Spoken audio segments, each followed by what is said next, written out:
Si estás escuchando esto, ya es demasiado tarde.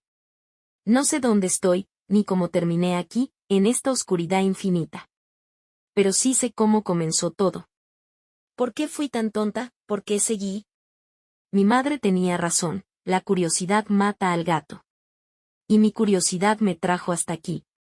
Todo empezó durante una limpieza en la casa de mis abuelos. Mi madre y yo fuimos a ayudar a mi abuela a deshacerse de cosas viejas.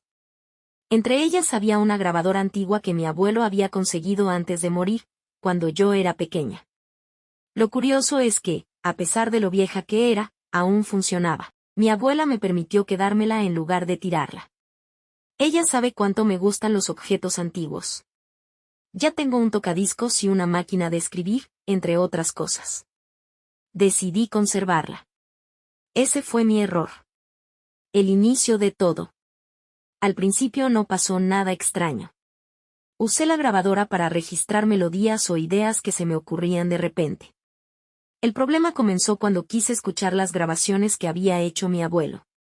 Incluso entonces, todo parecía normal. Parecía que hablaba consigo mismo. El verdadero problema fue cuando empecé a responderle. Fue inconsciente, como si por fin pudiera hablar con mi abuelo después de tanto tiempo. Sin darme cuenta, la voz empezó a cambiar. La conversación se volvió fluida. Demasiado fluida. Algo que no debería ser posible. Y aún así, pasó. No me di cuenta de lo extraño que era hasta que, en una ocasión, la grabadora dijo, «Ayer dijiste que no volverías a llorar». Era cierto. Lo había dicho. Pero, ¿cómo podía una grabación entender mi respuesta y usarla en otro momento, justo cuando estaba llorando? Intenté dejarlo. De verdad lo intenté, pero esa noche, la grabadora reprodujo una frase que no podía ser más precisa. Si estás escuchando esto, significa que también odias el silencio. Y los hábitos dan miedo. Ya estaba acostumbrada a hablar con las grabaciones. A hablar con esa voz. Y ahora no podía detenerme. Intenté averiguar cómo mi abuelo había conseguido la grabadora. Le pregunté a la voz. Respondió, lo sabrás en su momento. Le pregunté quién era. Un amigo. Alguien que solo quiere compañía. Como tú. Así que investigué por mi cuenta. Mi abuela no sabía nada, pero mi madre recordó que la grabadora había sido comprada en una tienda de segunda mano, en una ciudad vecina. Le pedí que me llevara. Ella aceptó, también quería comprar algunas cosas. Cuando llegamos, la tienda ya había cambiado de dueño. Aún así, conservaban registros antiguos. Al principio se negaron a decirme quién había llevado la grabadora, por políticas de privacidad. Al final aceptaron. Eso me llevó a una casa cercana. Un vecino amable me contó que la familia que vivía allí se había mudado. Tenían 2 hijos y habían perdido a uno. El chico desapareció. La policía lo trató como un adolescente que se había escapado de casa, pero sus padres insistieron en que no era así. Buscaron durante años. Nunca lo encontraron. Al final, se mudaron a otra ciudad. A mi misma ciudad. Regresé a casa con mi madre y continué investigando. No tenía una dirección, pero sí un apellido y una descripción vaga. Busqué en noticias antiguas hasta que encontré información sobre el chico, y sobre su familia. La grabadora sabía que estaba investigando. ¿Por qué tienes tanta curiosidad?, preguntó. No supe qué responder. En su lugar, le pedí respuestas. Lo sabrás en su momento, fue lo único que respondió. Mi madre empezó a preocuparse. Le mentí. Le dije que era un proyecto de la universidad. No insistió.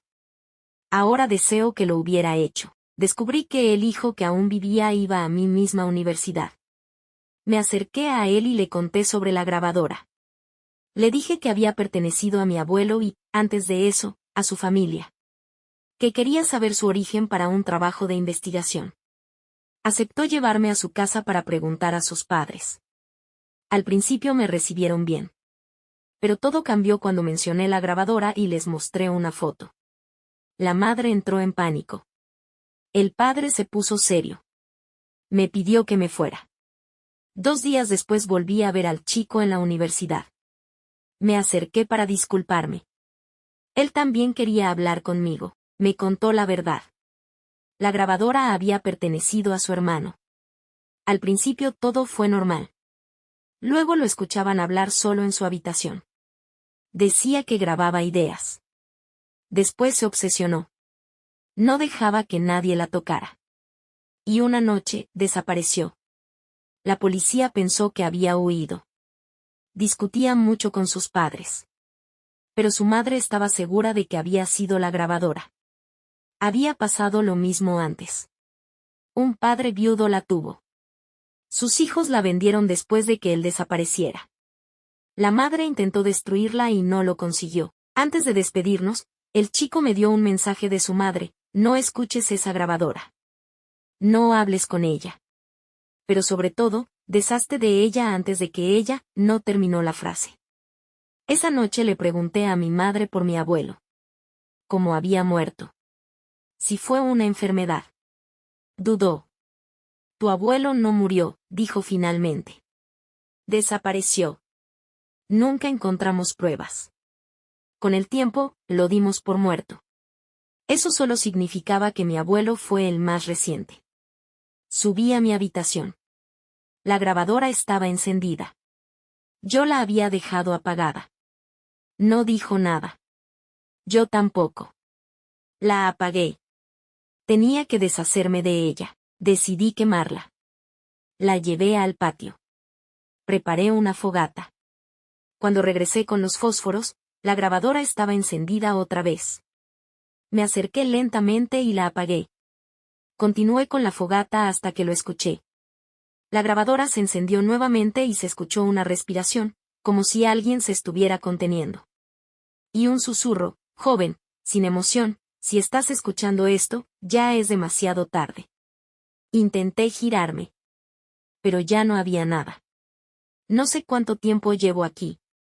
Camino sin rumbo, esperando una salida. Pero no hay nada. Ni nadie. Solo oscuridad. Ahora lo entiendo. Ahora estoy en la misma situación que ellos. Como mi abuelo. Como el chico. Como el viudo. Como quién sabe cuántos antes que él. Desaparecí para el resto del mundo. Pero sigo aquí.